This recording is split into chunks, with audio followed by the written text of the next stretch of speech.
Exodus 1:1-22.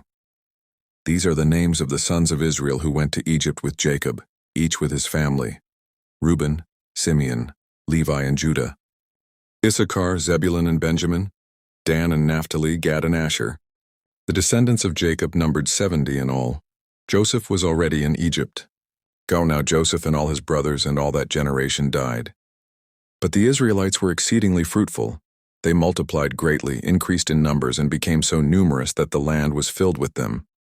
And then a new king, to whom Joseph meant nothing, came to power in Egypt. Look, he said to his people, the Israelites have become far too numerous for us.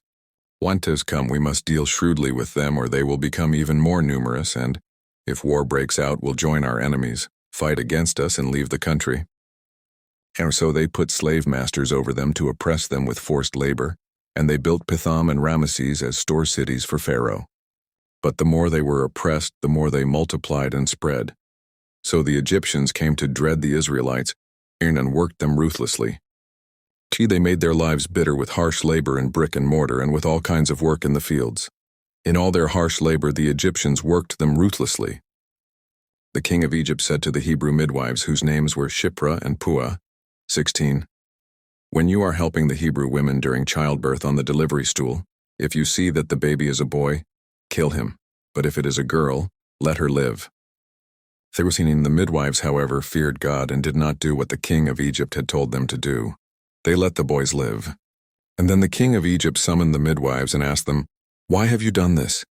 Why have you let the boys live? 19. The midwives answered Pharaoh, Hebrew women are not like Egyptian women. They are vigorous and give birth before the midwives arrive. So God was kind to the midwives, and the people increased and became even more numerous. And because the midwives feared God, he gave them families of their own.